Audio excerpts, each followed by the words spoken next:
2020, we started talking about AI.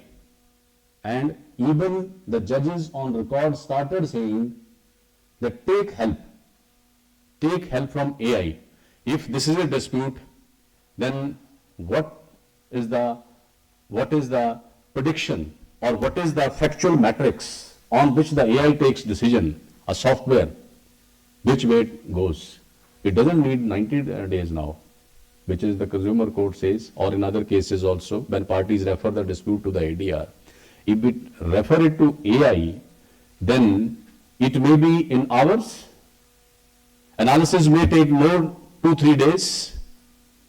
But then the question comes, which we would be deliberating and you are also looking forward, that if the decision is taken by AI, suppose you have some dispute, for that matter, I take this dispute, some extra fees is being charged from you. I am taking it personal in the institutional level.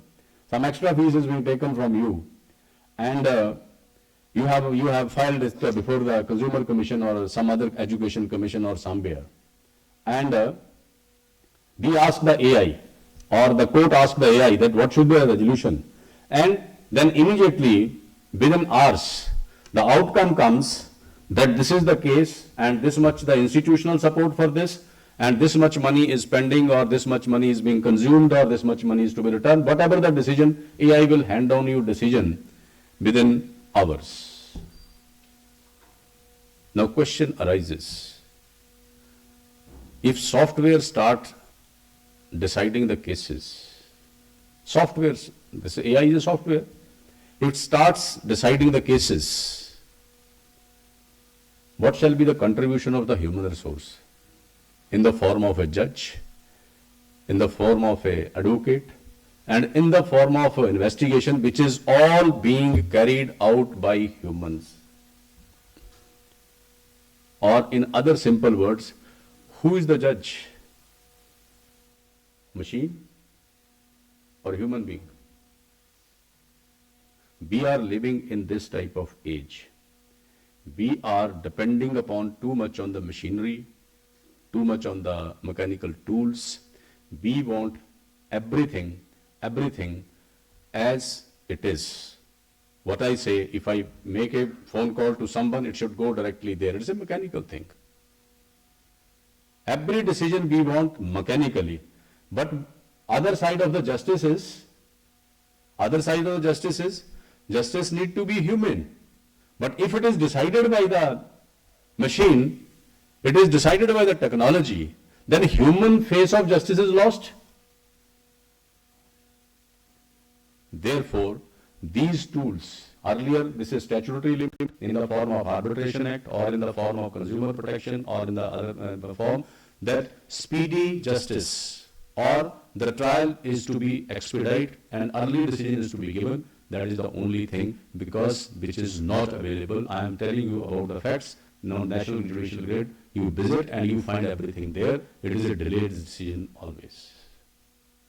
Now the last thing which we reached, that is AI, but AI raises this kind of questions. We have to decide whether expert is judge, whether machine is judge, or we want to take the justice. Both have their own advantages. When we talk about the AI, this is accountability and transparency. Human reason may go this side or other side, but the mechanical reason is always blunt. But it can be counterproductive on the litigation, on the families, on the petitioner, on the victim, on the respondent, and many sides. So we have to now equip ourselves as a future lawyer, as a future judges, that these things are there, but we have to maintain the neutrality in decision making. We have to make the transparency and at the same time with the human face. So justice should not lose the human face. This is always being done with the humanity and the human role. So I think again I welcome the chief guest of the day, the special guest of the day, that they have come on the day of holiday to our students. I am also very thankful to the students that they have developed a new type of culture, working on Saturday and Sunday, and this is a welcome trend. And when I see you people, you are managing yourself, then I feel proud on you that yesterday there was a function, I was taking part in that function in room number 104, and a student were treating us with water. They were picking up this empty bottles. I hope and trust no one is doing at home this kind of job. Are you doing?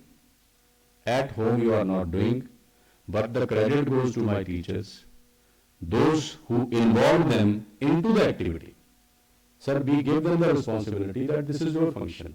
And ultimately, I believe that not the future, but present is also yours. We have started the committees and the centers with your representation. No center, no committee works without your representation. There is a mess committee, there is a hostel committee, there is a mood committee. All committees are there. You are part of that. You are part of governance. So leave this apart, that you are the future leaders or future belongs to you. Today is also yours. The only requirement from our side is, and the people who are sitting in the front row, our requirement is, be responsible. Be responsible. Whatever you do it with responsibility. I know and we understand that you will commit mistakes only. We know that you are teenagers, you are just passed on the teenage stage. You will commit the mistake. We will not make you guilty. We will not make you criminals. There is a helping hand with you. There are coordinators of committees. There are coordinators of the centers. They are supporting you. They are supporting you and exposing you that do something. Have the experience here. But Swami Vivekananda said that learn by doing. Failure is nowhere. Failure has no word actually in any dictionary. Take the responsibility, you fail. It is failure in your sense, but in my sense, in teacher's sense, it is not failure, it's a learning experience. It has to happen. You can't be perfect. Fortune cannot smile you on always, that you are always successful. No, you have to go through the route of learning and experience. Learning and experience comes through by doing the things, and I am happy. I see around the campus that every student is on the job. They are doing it considering that they are the students of NLU. This is a family and we have to stay here. So, with this attitude which you are showing to us, we will be giving more and more trust to you. And when we start mutual trust on each other, then only thing which is the outcome of trust is that you are going to the better places which you thought at the time of entering the campus, that I will do this, but if mutual trust, you get the blessings of your teachers, then you will get the better place which you thought ever. With this kind of words, again, my blessings to all of you, congratulations to teachers, and I welcome the chief guest and the guest of honor to the regulation on Saturday. I hope it go a long way and students will learn, make most of it. Thank you very much.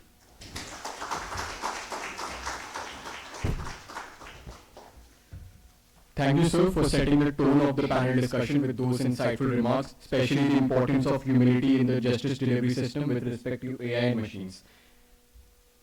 It is my honor and privilege to introduce the special guest of honor, Mr. Pradeep Bamal.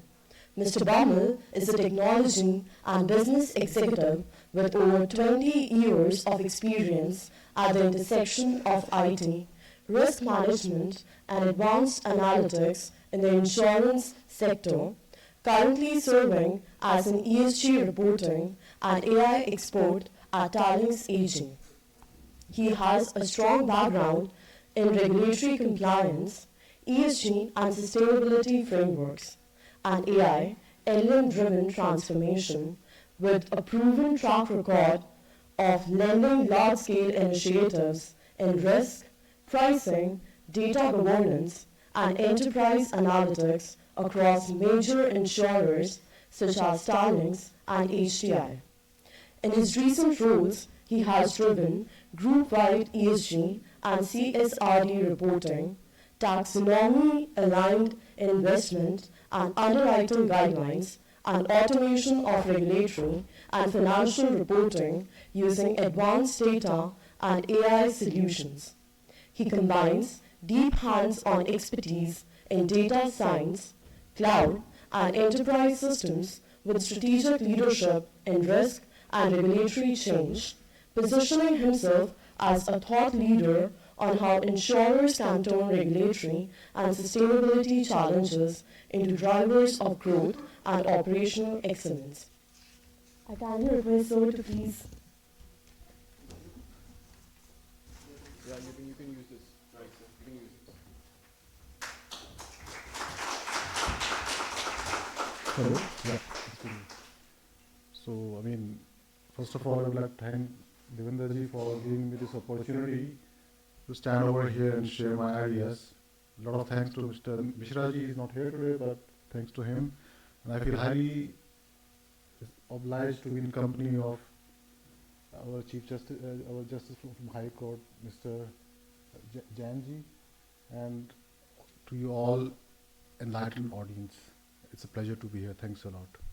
Actually, I'm not staying over here. I've just come on a small marriage trip to India, and it was spontaneously yesterday I had this responsibility to stand over here and chat about the concept of AI with you, and that I heartily accepted. I mean, it's an honor to do so. Thanks a lot.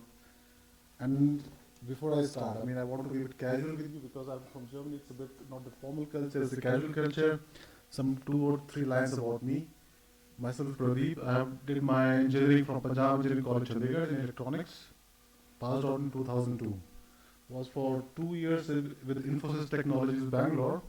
Then all of a sudden, a cop took the key out of my bike over there. I had a big bullet bike, and then he took out, and then I said, wow, I mean, you could be highly intelligent, do work in MNC, but this kind of harassment you cannot stop. And that was the key driver. I quit my job and started preparing for civil services. So I gave 4 mains, 1 interview, but unfortunately could not succeed. Otherwise, I would have been in India.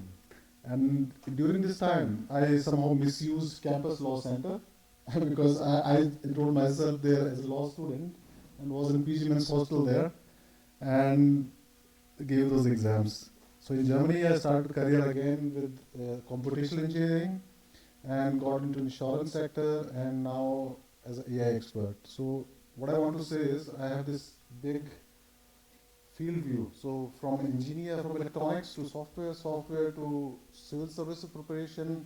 In civil service preparation, I took psychology and geography as master instead of mathematics and engineering subjects. And then went to Germany, did something over there, and now AI. And I have seen how this AI is developing. I mean, the background is in engineering in 20 years ago, they would tell you some neural models.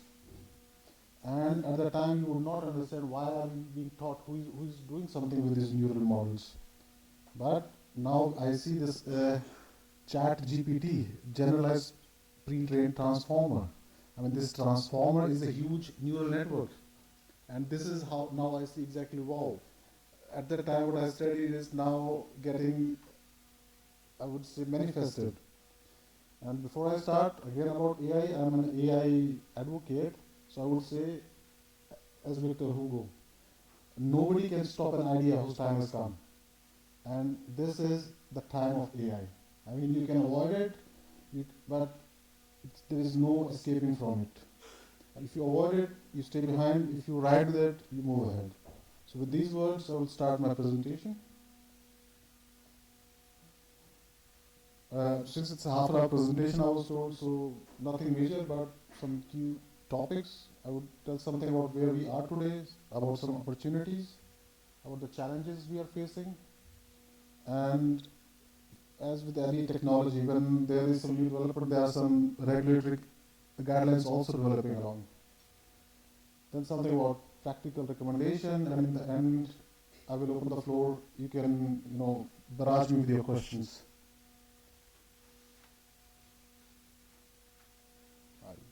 Okay. So, I mean, first of all, a few data. I mean, as you know, the top 100 American law firms, you call them M Law.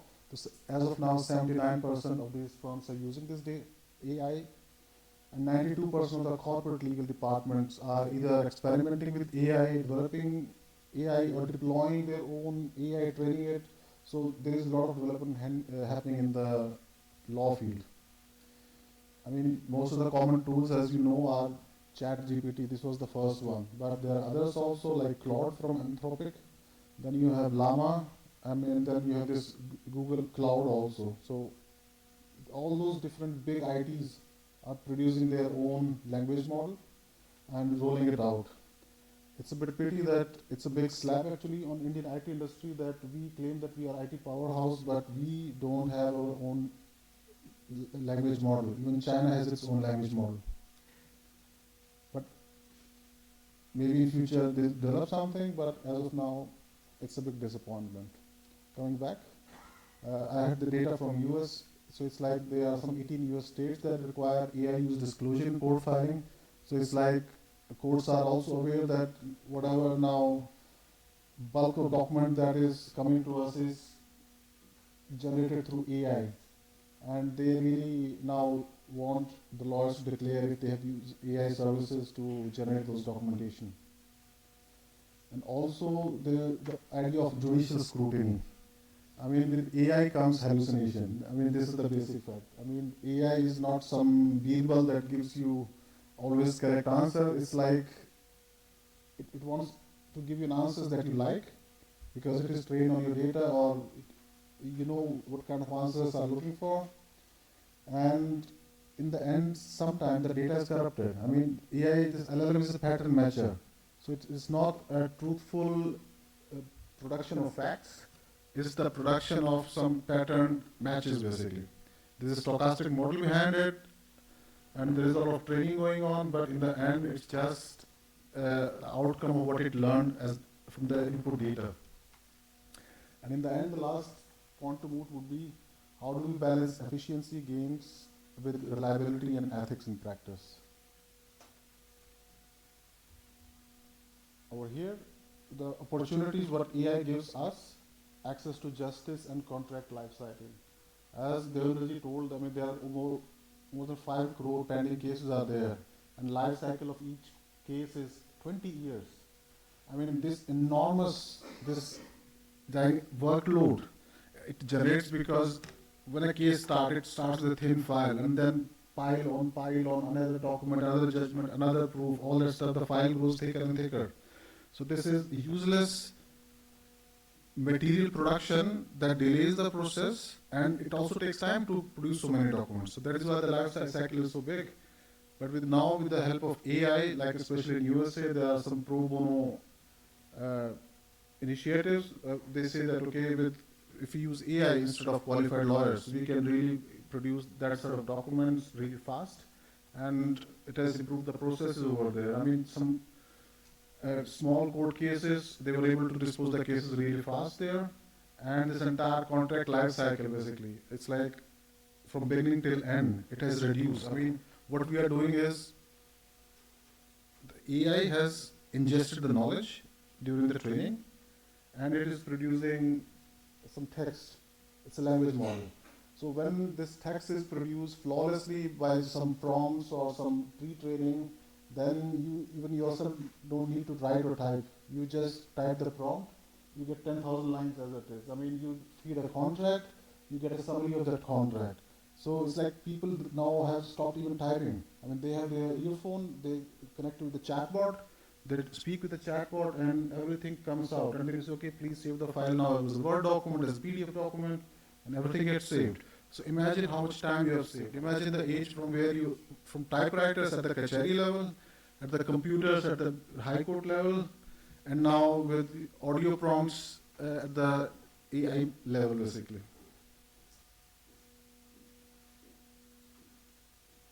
Again, I mean, we have opportunities in litigation and legal research. I mean, they say that AI is going to make IT guys redundant. Yes, it will. But it will make paralegals also redundant. So it's like, imagine earlier there was your super lawyer who would have a big team who would prepare the file for him to argue in the case. But now, if he has AI at his command or her command, then all those citations, all those precedents, all those laws, and how they together combine, in which direction the case could go, or how they can provide counter arguments. All those files are systematically organized by time, by date, within 1 hour, finished. I mean, you can then print out and directly go to the court.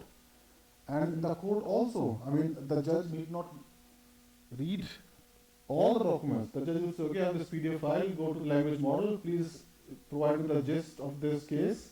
What are the case in question or the law in question over here?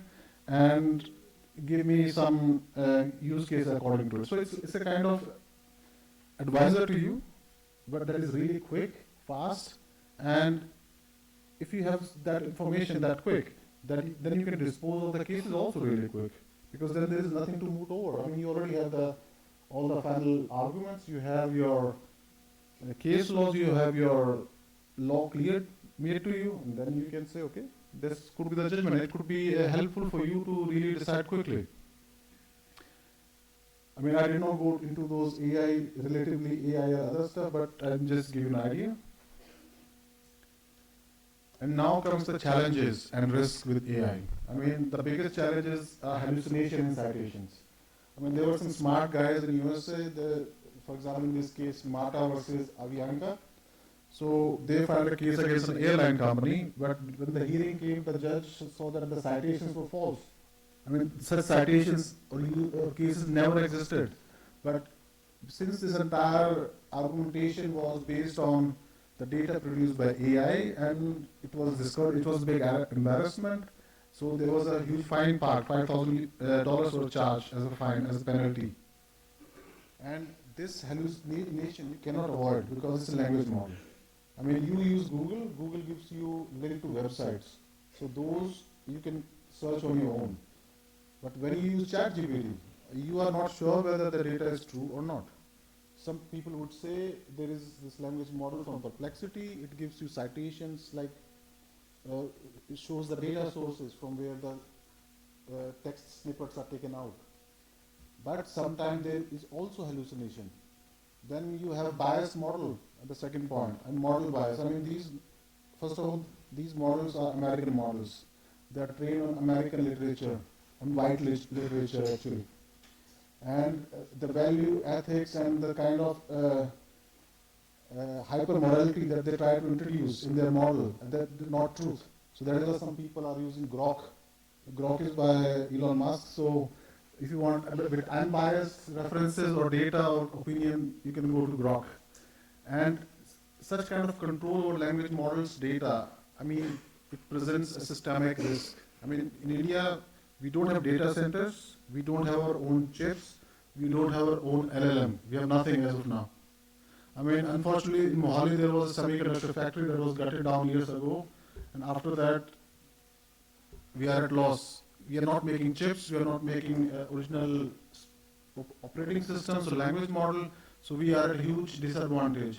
And any amount of training that you would do now with your data would go to their data centers. This is also a big risk. I mean, if you have some private case, you cannot say, okay, this is the client and this is the case, and please give me some summary, ChatGPT give me. It's a big risk because the data is being sent out with their privacy violations. And if you want to install something locally, then you need to have your data center within your premises, you need to train your own language model.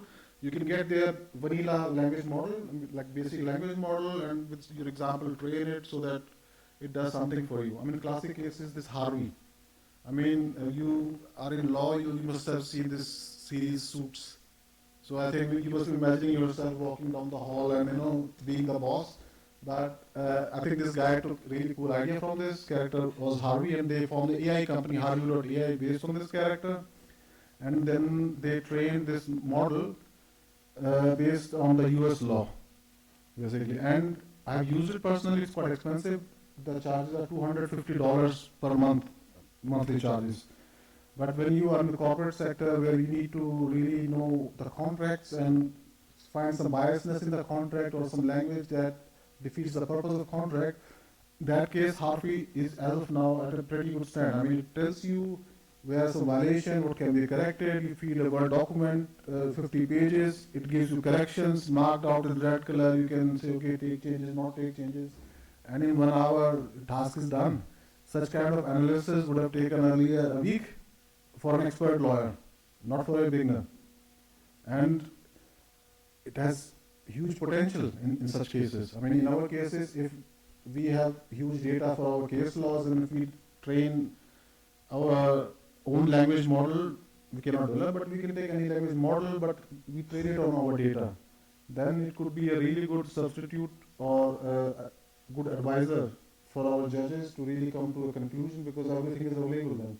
I mean, there is something called case miner you can find, but with this AI involved, things are like you don't need to edit anything. I mean, it gives you gist, it gives you key ideas and everything. So this is a kind of summary statement based on facts, because you have your closed system, you train your own model with existing cases, so there are chances of less hallucination and you can be more confident.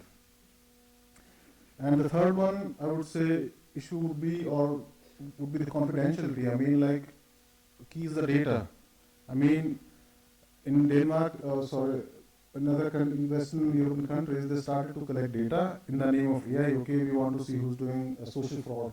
Because in European countries, what they do is, if you don't do anything, it's not bad. You get a lot of money for not doing anything. I mean, if you have 4 kids and 2 parents, a family of 6, then you get a salary equivalent to someone in the management board. And that is why there are a lot of frauds there. And so they say, okay, we will filter out the frauds, so we will collect their data. And they collected really confidential data, individual data, private data. And then there was a case against them, sorry, okay, you want AI to do something, but what you are doing with this data, I mean, this is private data, you cannot collect and use it. I mean, what will happen if someone else uses the private data for some other purpose? And that is why then they formulated in GDPR, I mean, these are General Data Protection Regulation, GDPR guidelines. Even we in the insurance industry, cannot really save the data of our clients. For example, if we have some health policies and someone has some cancer or lung cancer, something, so we cannot store the person's name exactly. We have to encrypt it and then store it, because we don't want his premium to increase the next time or some biasness to happen in the system. And this kind of, I would say, with AI and advanced analytics, I mean, industries are trying to really give you custom-based policies based on pulse level. So if you want a health insurance, they'll give you some health device and say, okay, your pulse is this, you are fat, you are smoking, or you did not do jogging in the last 1 week, so your premium would be at this level. I mean, so such kind of individualized premium policies could really harm people, I mean, disadvantage people. So what they're doing is they really avoid this data collection at the personal level. And for this, they have those guidelines, and the American Bar Association is also doing something in that. Staying on the topic, I mean, then comes the challenge and risk. Yeah? So one is this copyright disputes. I mean, currently there is a lot of dispute going on between companies who had this original literature. I mean, there are many book publishing houses who has the copyright of text, but these language models are trained on those texts. So they are saying what you are earning is from our knowledge base. So they want their own share of this big pie, AI pie. And this is not wrong, because what they did is just train, and now it's like copyright violation. You have knowledge, you have data from others' effort, and you are benefiting from it. I mean, and then there are something called AI washing. AI washing means when some pan wala is standing on pan saying, I have got AI powered pan, eat my pan. Yeah? So it's like these days everyone is using, oh, this my pen is AI powered, I got this from AI powered. Someone can just write something to ChatGPT that some person becomes an expert in AI.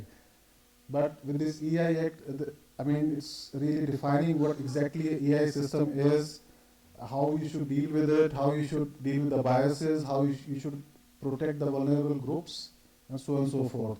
So with this AI revolution are coming the regulations.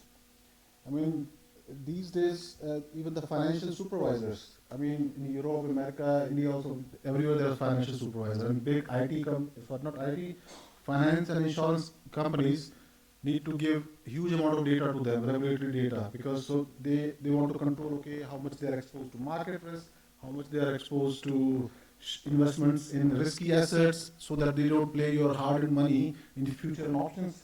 So there are guidelines, how much we need to invest in what kind of asset class. And this kind of data then goes to the supervisors.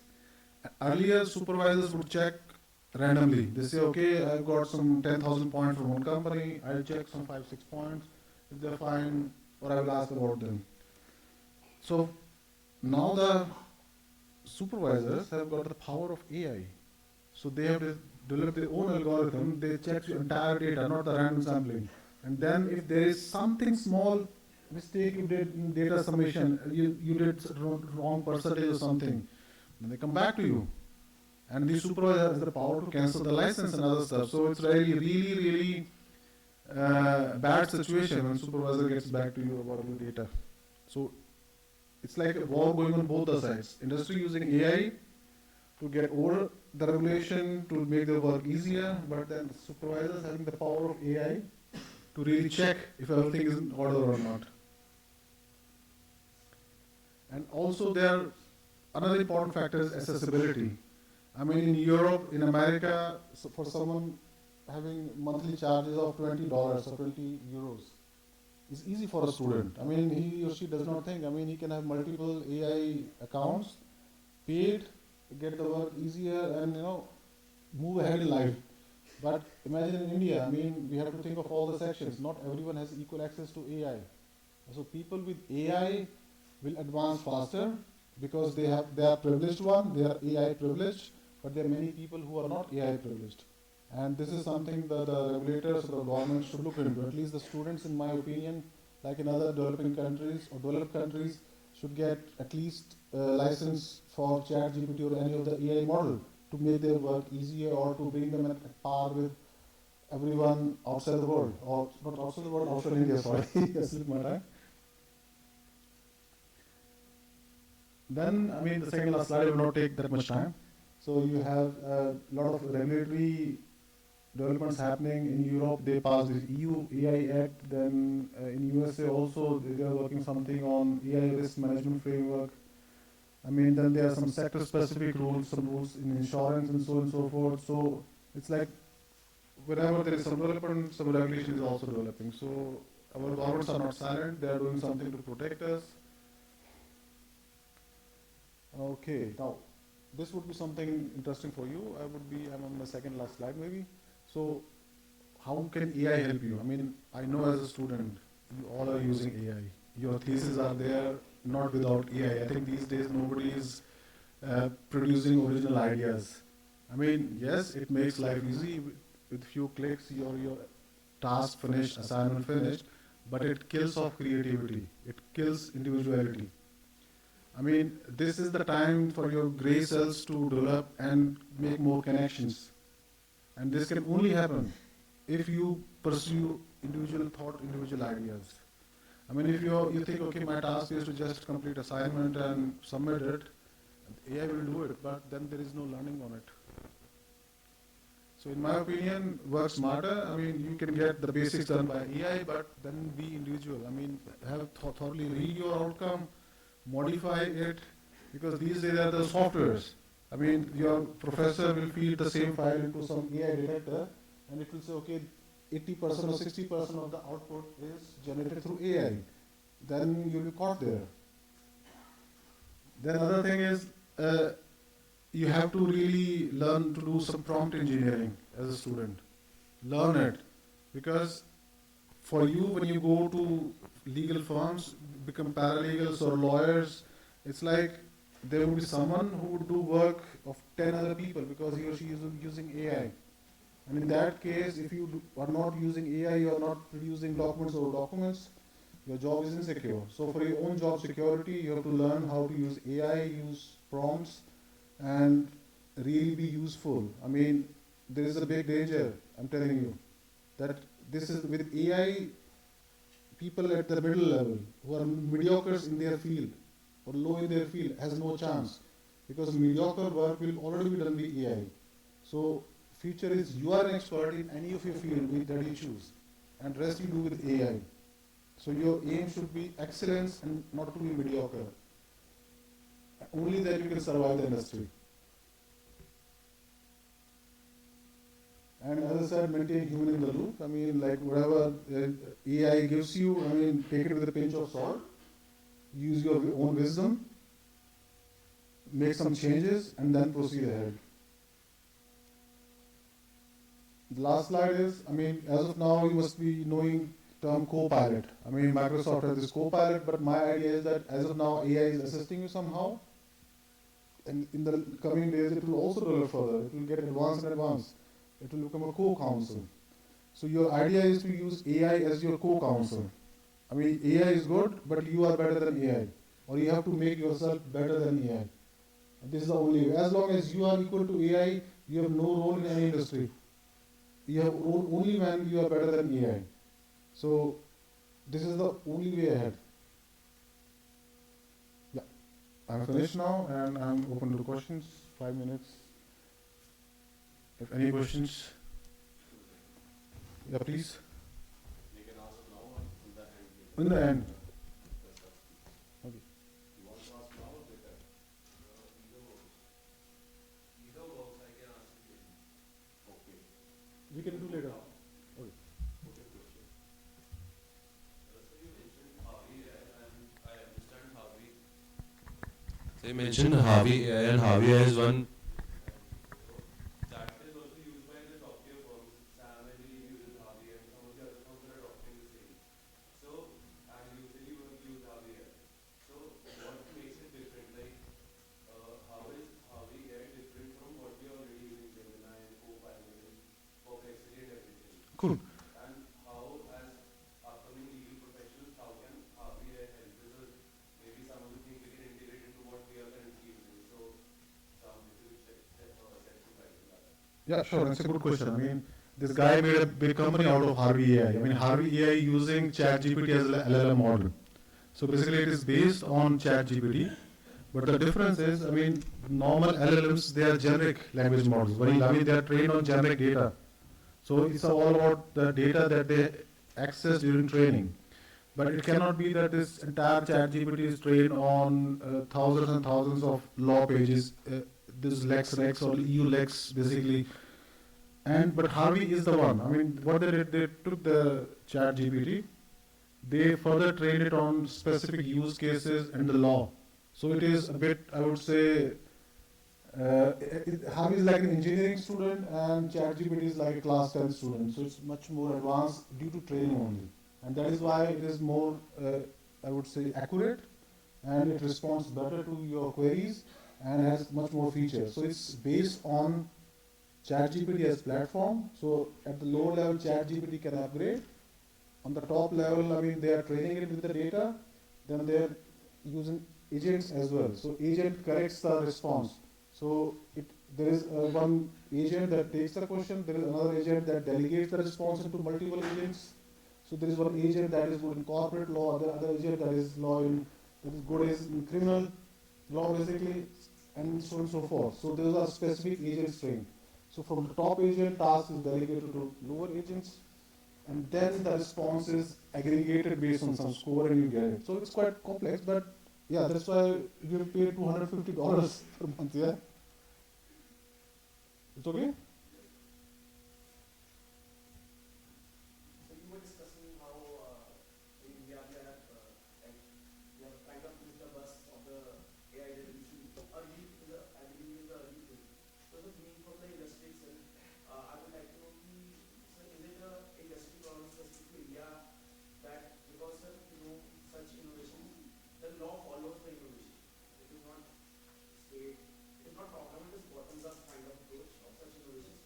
What do you think the issue with Indian IT industry specifically, if that is not working towards that innovation kind of thing, or is it because they are basically focused on service more and less on research and development? Yeah, I mean, it's a pretty good question. I mean, it's a reality. I mean, it's a sad reality of our IT industry. We are a glorified sweatshop model. So basically what Narayan Murthy did was, okay, they say he did something. Yes, of course, he's responsible to feed millions of mouths, not to bring this IT revolution so that people can have a good living standard to develop Bangalore. But in the end, we are just glorified Mazdoors of the Gora people. No? So they are outside, I mean, they have their concept. They want us to do donkey task. There is one manager sitting over there. He said, okay, I need a code by morning because this is 12-hour time difference. That is perfect for India. In the evening, he said, okay, I need some 10,000 lines of code. This should be the outcome. This is the input. here the 10 programmers are sitting, they do it in the daytime, in the evening the deliver task is done. But now that would not be the case. The guy sitting over there will not delegate this work to India now. This global delivery model is at its end. And that is why it's a big danger. And regard to our own LLM and other stuff, I mean, we were never innovators. I mean, China had the production, USA was the technology leader, we were just facilitator. And I think we need to change our business model, do something, and that is the only way ahead. I mean, it's a challenging time for IT industry. I would say we can always catch. We are billion plus young generation. I mean, Europe is old. Europe is like now recreation space. I mean, USA is developing, yes, but we can always come up. But I would say, as of now, we are lost. Unless something magical happens, and unless some industry leader take initiative to do something with us, things won't change. Yeah.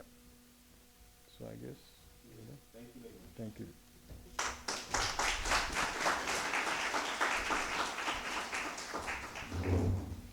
Thank you, sir, for gracing us with your insightful words. We are truly privileged to have your insights on AI and its impact, and truly look forward to learn from your vast experience and wisdom. It is with utmost respect and admiration that we welcome our Chief Guest, Honorable Mr. Justice Dr. Sudhir Kumar Jain, Member, National Consumer Disputes Redressal Commission, and former Judge, Delhi High Court. Justice Jain stands as a shining example of judicial integrity and wisdom, consistently embodying the highest ideals of justice through his dedicated service. His leadership is marked by profound insight and unwavering commitment to the noble traditions of our judiciary. A nationally and internationally recognized mediator and area expert, he has conducted around 12,000 mediations across a wide range of civil, commercial, family, labor, and other disputes. Is an accredited mediator and senior trainer, and has led over 100 training and capacity building programs for judges, lawyers, students, and professionals in India and abroad. So.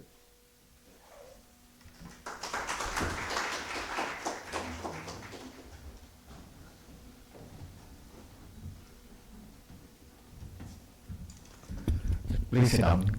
I say good morning to all of you. Professor Dr. Devinder Singh, the Honorable Vice-Chancellor of this university, Mr. Pradeep, Bamal, Senior Manager and AI Expert, my dear students, faculty members and other dignitaries, those who are present here.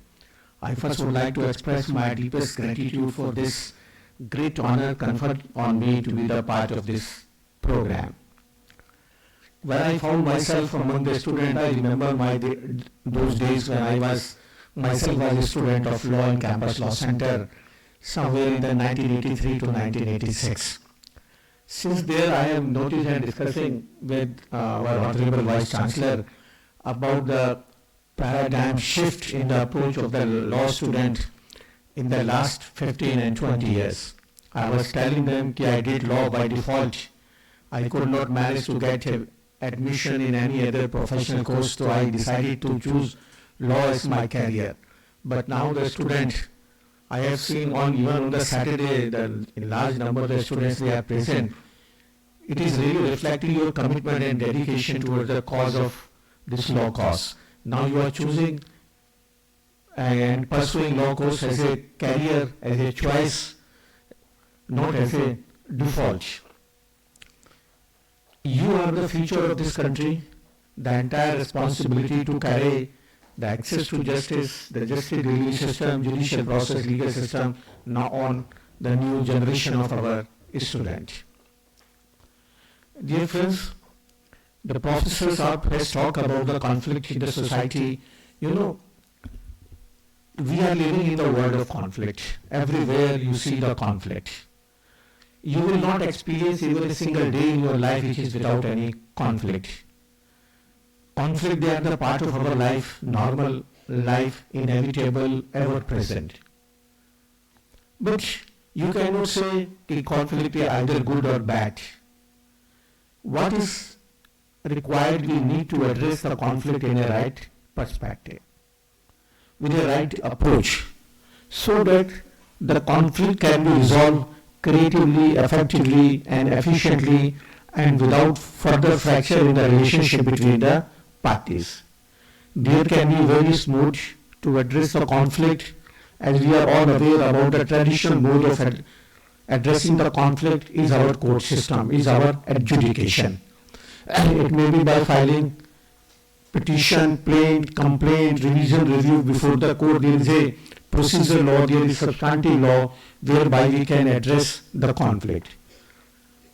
Our country is governed by a written constitution. We are having a very vibrant justice delivery system and judicial system from Supreme Court down to the district court and subordinate courts. Our judiciary is known for its work culture, its productivity, its effectivity throughout the world. The judgment delivered by our superior courts, they are cited as precedent. Our judicial system is well respected all over the world. But what had happened in the last 20 years due to the globalization, increased awareness among the citizen, the vanning away of the traditional system of dispute adjudication like panchayat, local bodies, there was this tremendous pressure was put on our judicial mechanism. At that time, the judicial resources at our command were not adequate and they were not sufficient. Maybe in the terms of judicial officer, judges, court system, public prosecutor, court buildings, whatever it may be, and it was not a problem which was particular to this part of the continent. It was a world problem. Every jurisdiction in the world was facing two problems. Every justice delivery system was infected by two viruses, that is elephantine backlog of the cases and inordinate delays in the disposal of the cases. And Mr. Bamal has also talked about the age, the normal age of a case is around 20 years. We could diagnose the various disease which was causing a lot of problems to the effectiveness of our justice delivery system. If there is a delay, if there is a huge backlog, who is going to suffer? The honest litigants. It helps, it favors the dishonest litigant. It gives a doubt over our system, lot of cynicism over our system, the working of our system, the functional capacity of our system. What to do?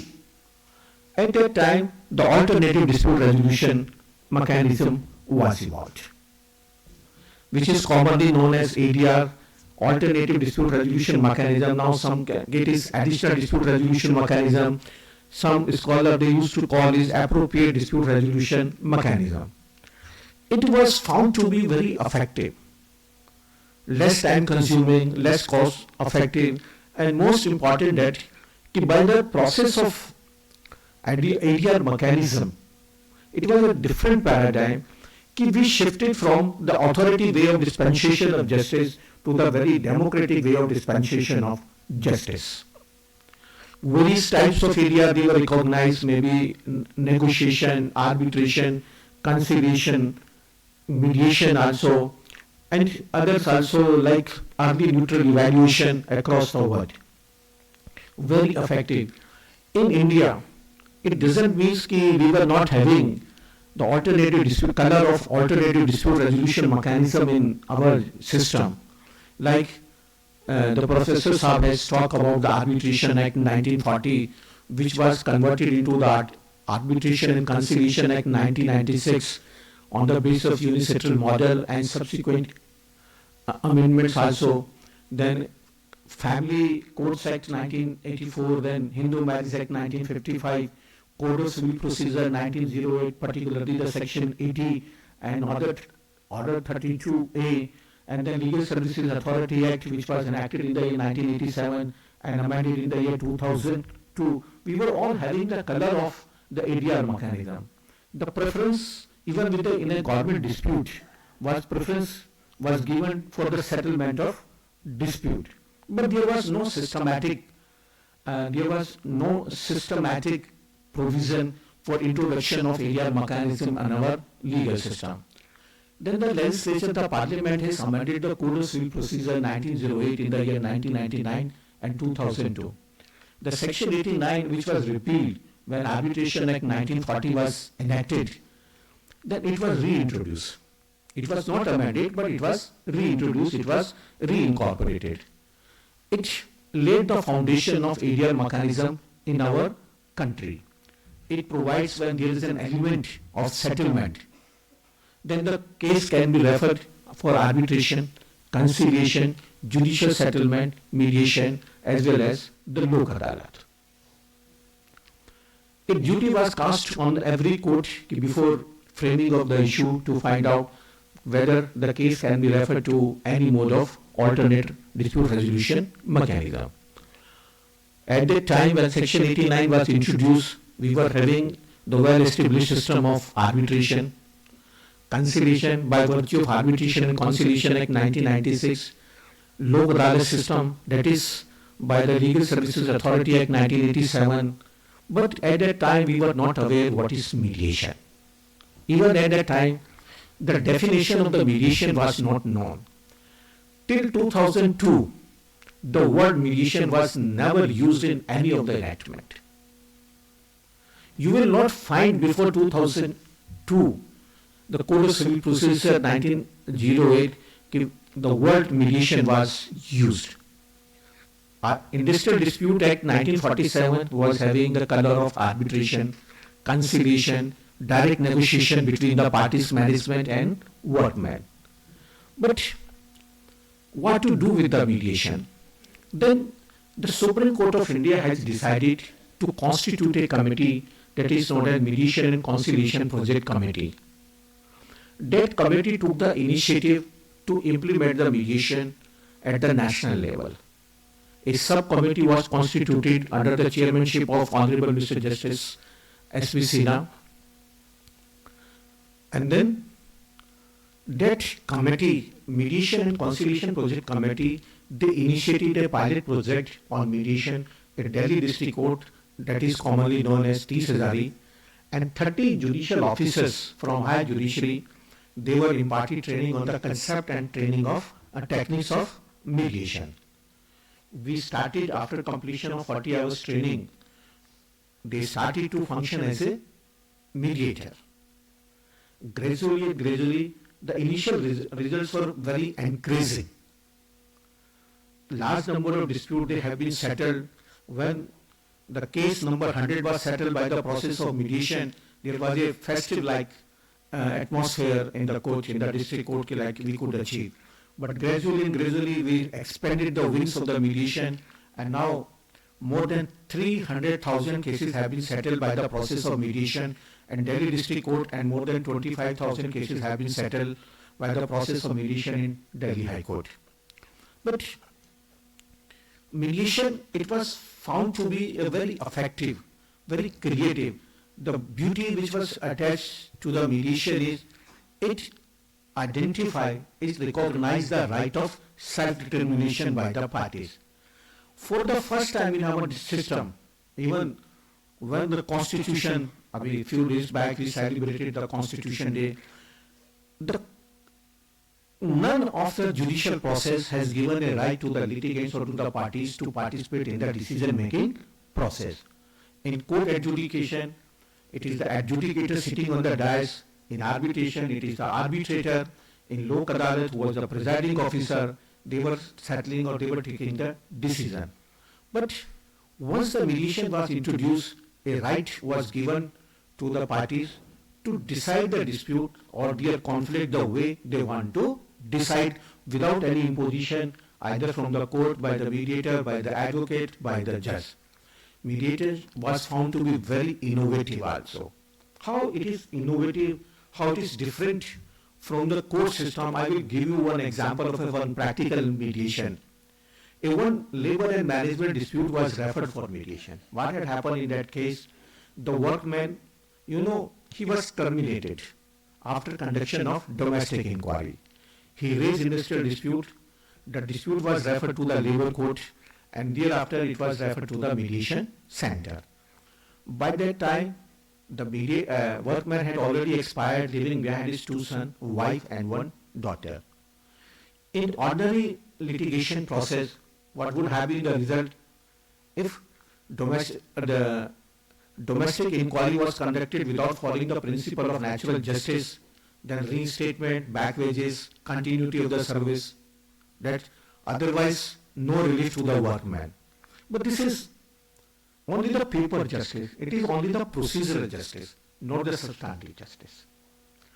When the case was took up in the mediation, when I interacted with the parties, I came to know the daughter of the deceased workman was very good in study, but mother, due to her poor financial condition, was not able to provide good education.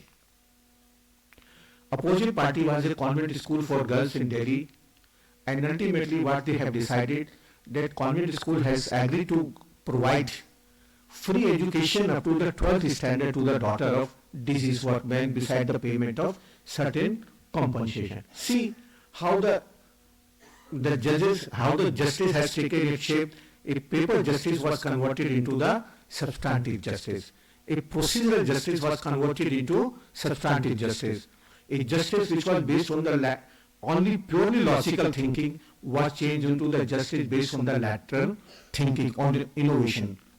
In one case, sir, dear friends, I tell you, a complainant in a criminal case has agreed to give employment to the accused.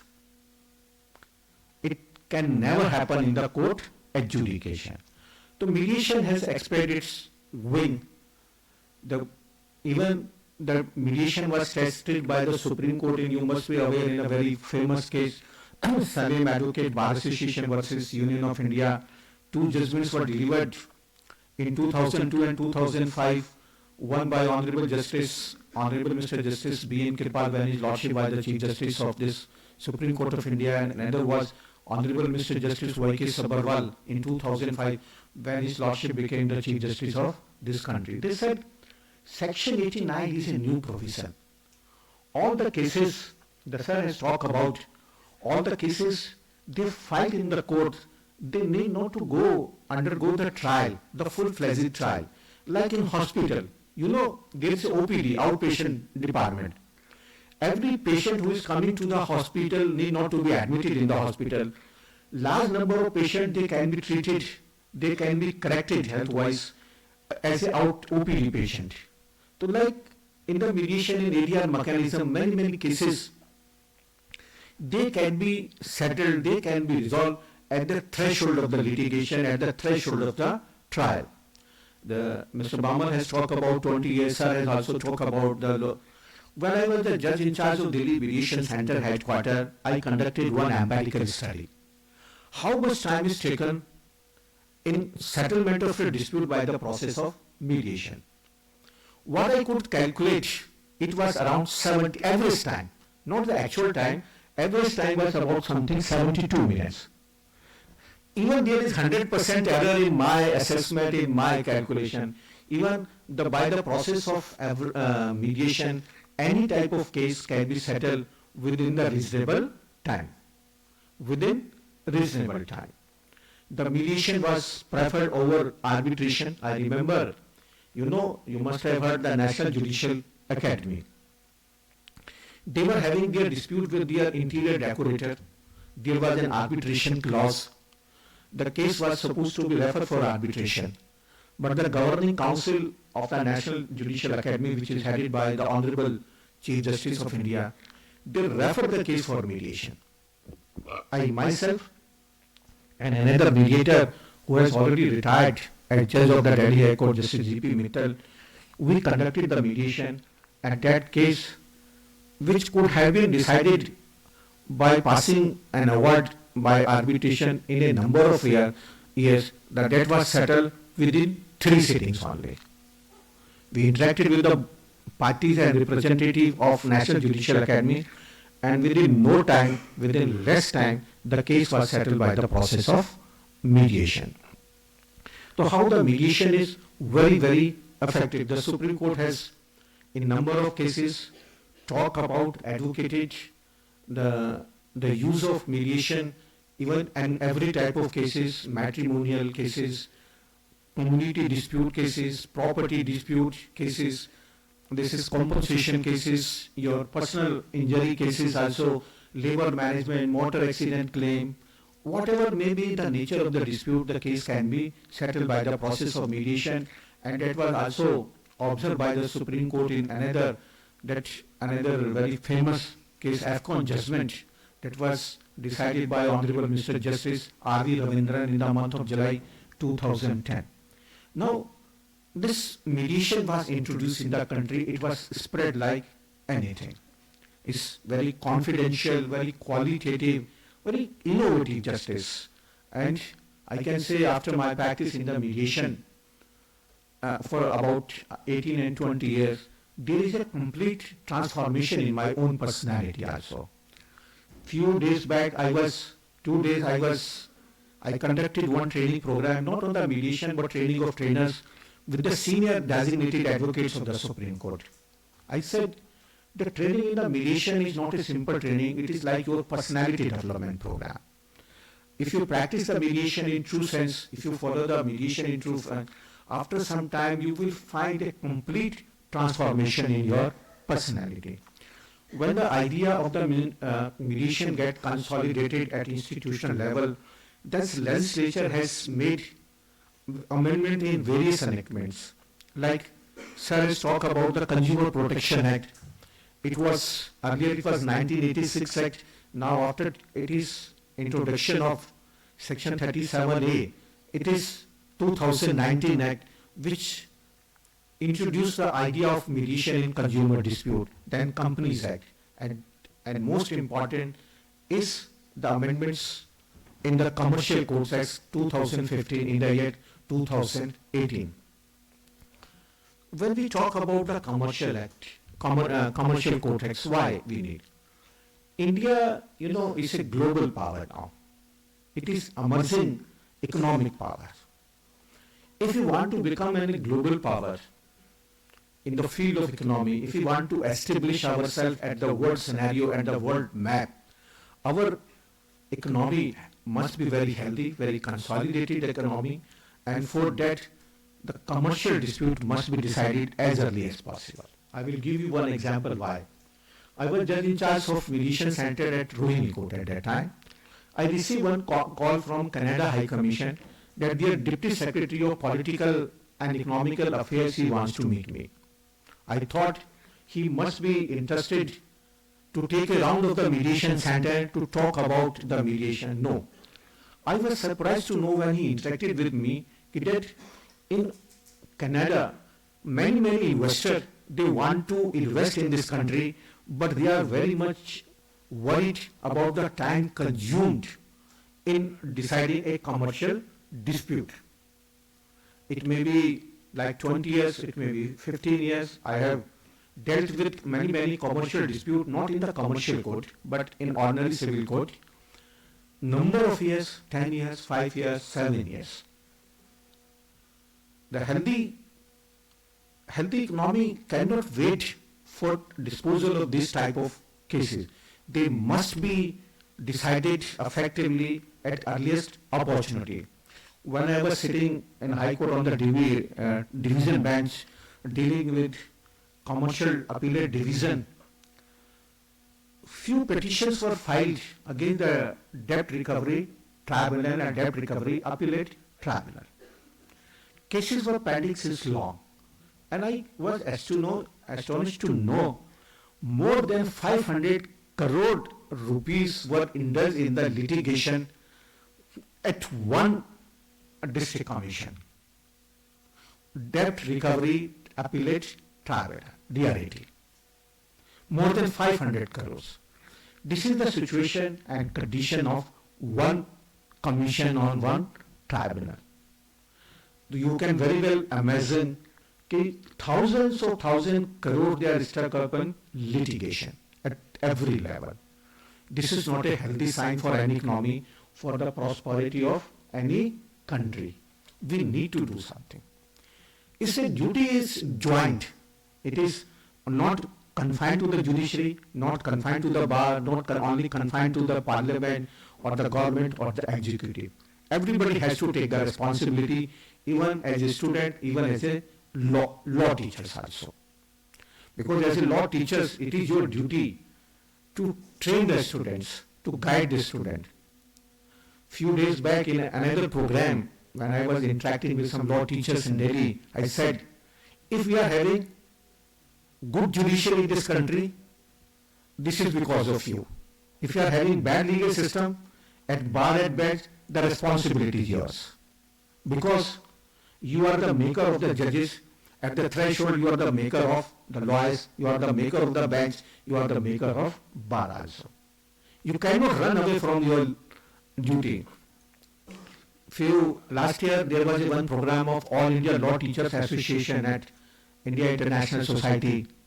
So I said, our law teachers, they are having the very onerous duty. I myself remain as a law teacher for 1 year in the campus law center. To develop your teaching skills, to develop your knowledge, improve your knowledge, refine your teaching skills, how you can deliver. It's your duty to develop our literature also. आज कुछ भी होता है, administrative law, we look at the weight. Criminal law, any other book. IPR, another foreign writer. Why not we cannot develop our own jurisprudence? Why cannot we develop our own legal literature also? And there is a need to develop a national policy on legal education. अपनी ढपली अपना राग, there is a mushroom growth of law colleges everywhere in the country. We are compromising with the quality. Now, as a law teacher, it's your onerous, your bounden duty, it's pious duty to maintain the standard of legal education in this country, and this is being maintained. I'm very happy and very delighted to see when many young advocates, they argued so well. I was sharing my experience before the start of this program. Once a 4th-year law student, she argued so well that even the experienced central government standing council could not answer her queries. The way now our legal education is shaped. Now in the last 15 years, with the emergence of 5 years course, law colleges, national law colleges, we have improved a lot in terms of quality in legal education. But it's the step number 1. If you need to cover the distance of thousands of miles, we need to take step number 1, and I think we have already taken the step number 1. So right now, coming back to the Commercial Court Act. Commercial Court Act 2015 is the only enactment which talk about pre-institution mediation. When Section 12A was introduced, was incorporated in Commercial Court Act, I think it was 3rd of May 2018 when the amendment was made effective. If no urgent relief is contemplated, in the commercial dispute, then there should be the pre-institution mediation. I know at the threshold of it, we are not much successful in settling of the commercial dispute by virtue of Section 12A. But gradually things are improving. The number of now hundreds of cases have been settled by the process of mediation. Once I said in National Judicial Academy, in commercial dispute, we need to develop a settlement culture. In the entire country, we need to develop a settlement culture. The Commercial Court Act 2015, it's also talk about CPC by virtue of Section 16. As per the schedule, many amendments were made in the CPC, and by virtue of Section 16, if there is any inconsistency or conflict between CPC and the amended provision of CPC as incorporated in the schedule, the preference is to be given to the schedule, the provisions, legal provisions in schedule. It also talk about arbitration also, international commercial arbitration and domestic arbitration also. It also talk about the mediation also. Now, the Legal Services Authority, which is recognized and appropriate authority as per the Section 12A, is taking steps to introduce the settlement of commercial disputes. How by the process of commercial mediation, how the commercial dispute can be settled effectively, I will give you another example. One suit for recovery, although at that time the Commercial Court Act was not enacted, a commercial suit in the nature, this was a recovery matter, it was referred for mediation. Simple, court adjudication, pass a decree. If the case is made out in favor of plaintiff, dismiss the suit if the case is made out in favor of defendant. The defendant has conveyed to me, ki, sir, I want to repay the outstanding dues to the plaintiff, but the plaintiff was supplying material to me, and after selling the material, after earning the profit, I was making the payment back to the plaintiff. Now plaintiff has stopped to supply me the material, and due to this reason, I could not repay the outstanding dues to the plaintiff. Ultimately, by the process of mediation, what they have agreed, the plaintiff has agreed to restore the supply of the material to the defendant, and defendant has agreed to repay the outstanding dues back to the plaintiff. That's even in the commercial dispute in the mediation, we separate the person from the problem. In court adjudication, we always club the problem with the person. Like somebody has committed breach of contract, he is liable to pay damages, he is liable to pay compensation. But why? But in mediation, we consider, we deliberate why this breach was committed, why this had happened. There can be another way to deal with this situation also. The Commercial Court Act 2015 is a classic example. It's a blend of arbitration, code of civil procedure, and mediation. Then this CPC has provided many like the timeline for filing the written statement, court case management also, interrogatories, discoveries also, short judgment, summary procedure. In Delhi also, in Commercial Court Act, we have experimented with the timeline also. Ki how much time is taken to decide a commercial dispute. But you know, it's very easy to make a provision in any law book, but it's very difficult to implement the provisions. Although the Commercial Court Act 2015 has made, but still a long way to go. There are many hurdles. Like if any act provides a strict timeline, we are bound to compromise with the principle of natural justice. Like in the Consumer Protection Act, the timeline which is given to file the written statement or response to the claim is 30 days, which can be extended by 15 days. And thereafter, extension for 1 day cannot be given. Even the Supreme Court has decided this issue. But many times, it caused lot of hardship to the opposite party. They may be prevented by justified reason not to file the written version in the timeline. The Commercial Court Act 2015 also talk about the training to the commercial judges, establishment of the commercial court in the district level, and commercial court at high court level, and commercial appellate division at the high court level also. But again, these commercial disputes, they are treated like an ordinary suit. The normal and natural process is followed.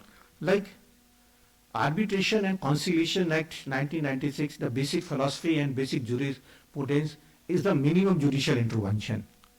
But when objection under Section 34, appeal under 37 is filed, it's like the retrial of entire arbitration proceedings.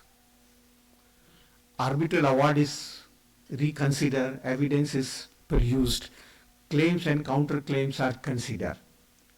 So what is mentioned in the Commercial Court Act, we need to give the practical shape also. I know there is always a difference what is written in the text and what is actually followed in a court or in the practical way. Both are totally different from each other. What the law teachers, they are teaching in the classroom, it is what is written in the text, law books. And what we are following in the courts, what we are practicing in the court, the law in action. Law in text versus law in action. But we need to strike a balance. For the purpose for adjudication of the commercial disputes, with nowadays the importance attached to the commercial dispute, We need to implement the Commercial Court Act in its true spirit, in true sense. We need to use arbitration, CPC and mediation in the right cases also. We need to develop a settlement culture, an environment which is very conducive and congenial for the addressing the commercial dispute. And unless and until we are able to develop a very healthy judicial or non-judicial mechanism for addressing the commercial dispute, we cannot achieve the main objective of the Commercial Court Act 2015. The duty is combined, responsibility is joint, it is not mutually exclusively, we are interlinked to each other, and then in the next year, in the next few years, what our government is planning, that India should become the third largest economy of the world. If we want to convert it into the reality, we need to tackle many practical problems. We need to find out the practical solution also, and commercial adjudication is one of them. And I remember when Government of India participated in the World Bank project Ease of Doing Business, India has considerably improved its ranking in the adjudication and disposal of commercial disputes. We are having, in Delhi District Court, we are having number of commercial court acts. I was expecting judges, those who are holding the commercial dispute, they said, sir, and to the entire committee, sir, within no time, it is our endeavor to dispose of the commercial disputes. But commercial disputes, they are not confined only to the suit for recovery. It can be IPR, arbitration, and many different types of dispute as defined in Commercial Court Act.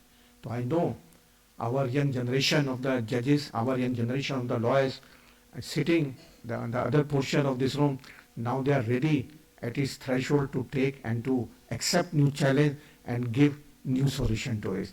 So thank you very much, sir. And once again, my deepest gratitude to the organizer of this program for giving me this opportunity. Good luck and my best wishes to all of you. Thank you very much.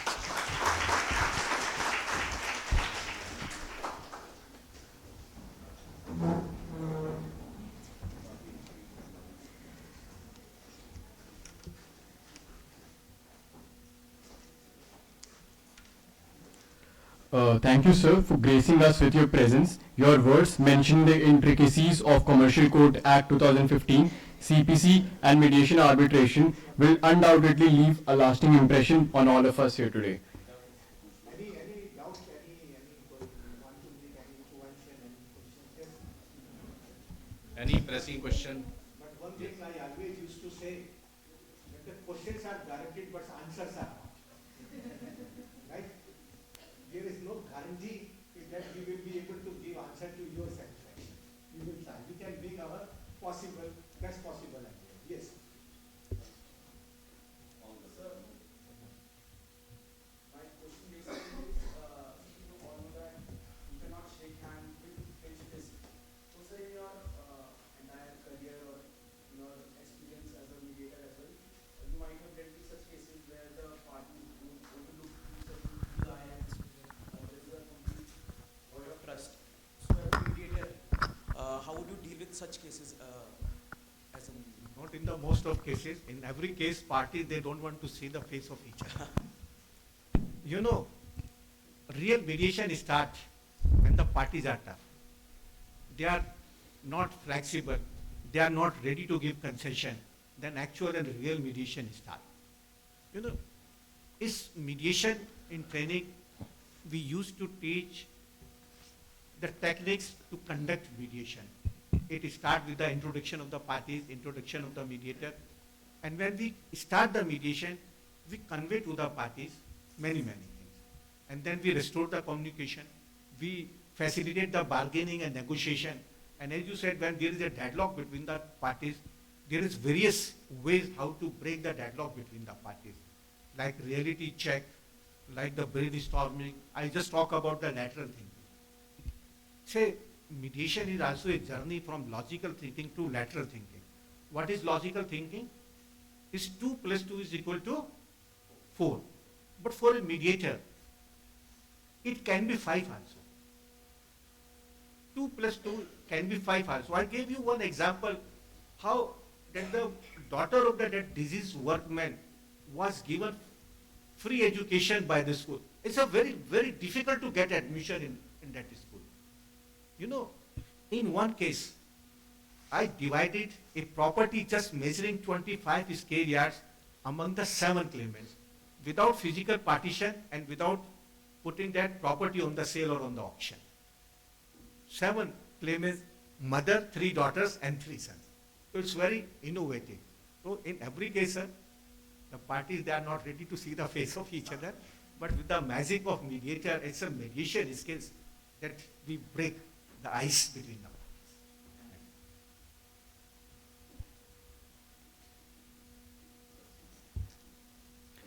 Once again, thank you, sir, for gracing us with your presence here today. Your words mention the intricacies of Commercial Court Act 2015, CPC and mediation arbitration will undoubtedly leave a lasting impact on all of us here today. As we draw this memorable event to a close, it is my privilege and honor to invite Mr. Akash Sharma, Assistant Professor of Law, to deliver the vote of thanks. Mr. Sharma's academic career is distinguished by active involvement beyond teaching, having successfully organized numerous seminars, conferences, and special lectures that foster holistic student development. I request you to kindly address the gathering with your vote of thanks.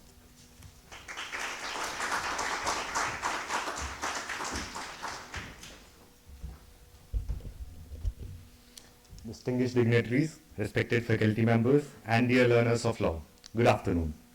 As we conclude this enriching panel discussion on the interplay of Commercial Court Act with CPC, arbitration, mediation, and AIA in law, organized by the Center for Conflict Management and Dispute Resolution at Dr. B.R. Ambedkar National Law University, Sonipat, in collaboration with the PhD Chamber of Commerce and Industry, it is my distinct privilege on the behalf of the organizers to propose a heartfelt vote of thanks. Your gracious presence and active participation has transformed this gathering into a vibrant platform for intellectual exchange, bringing traditional legal reforms with transformative potential of artificial intelligence in dispute resolution. First and foremost, we extend our deepest gratitude to our esteemed Chief Guest, Honorable Justice Sudhir Kumar Jain, sir, who is a member of National Consumer Dispute Redressal Commission and former judge of Delhi High Court. Your profound insights on judicial integrity, mediation expertise drawn from successful mediations and commitments to efficient judicial justice delivery has not just illuminated the path for specialized adjudication, but also inspired us to uphold the highest standards of legal practice. Thank you, sir. Equally, our sincere appreciation to our special guest of honor, Mr. Pradeep Bamal, sir, Senior Manager and AI expert at Talanx AG, Germany. Your global perspective on AI-driven analytics, regulatory compliance, and digital transformation and risk management has opened new horizons for integrating technology, which has equipped us to navigate the future of commercial law. A special note of appreciation goes to our Honorable Vice-Chancellor, sir, Professor Dr. Devinder, sir, for his visionary leadership, constant encouragement, and creating an institutional environment that nurtures meaningful academic dialogue. Sir, your strong emphasis on integrating mediation into legal education reflect the progressive direction in which our university is moving. We are equally thankful to our Registrar, Professor Dr. Ashutosh Mishra, sir, whose steadfast support and administrative excellence has been instrumental in smooth organizing of this panel discussion. As a university deeply committed to innovation of legal education, we take pride in sharing that mediation is a part of our LLB as well as our LLM program, and we have started a specialized course in LLM along the mediation, which reflects our commitment to the legal professions to make skillful mediators in the industry and not just in litigations. The discussion we have today reaffirms the importance of this vision. Looking ahead, we are delighted to announce that our university, with the sincere efforts of our Honorable Vice-Chancellor, sir, and worthy Registrar, sir, has collaborated with the Indian Institute of Arbitration and Mediation and Singapore International Arbitration Center to equip students with practical knowledge. On the behalf of the organizing committee, I extend heartfelt thanks to our eminent speaker, panelists, faculty members, non-teaching staff, IT cell, and last but not the least, the student volunteers whose efforts has made this event a resounding success. Thank you all for your presence, for your participation, and for making this event a meaningful step towards realizing the goal of speedy and accessible justice for all. Thank you, everyone.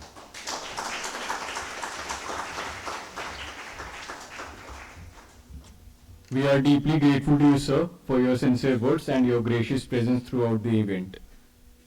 As we bring the panel discussion to a graceful conclusion, I request everyone present to kindly rise for the national anthem.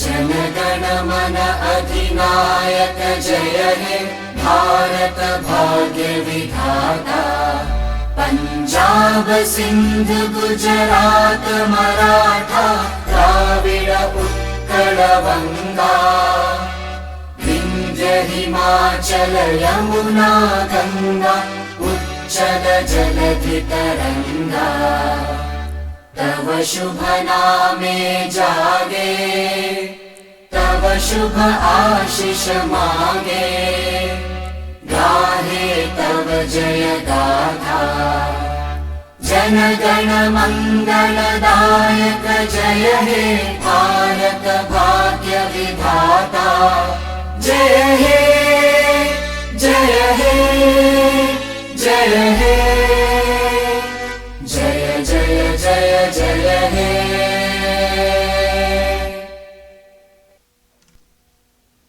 Everyone, please be seated. May I now invite the dignitaries seated on the dais to kindly step forward for a group photograph with the distinguished audience gathered in this august assembly.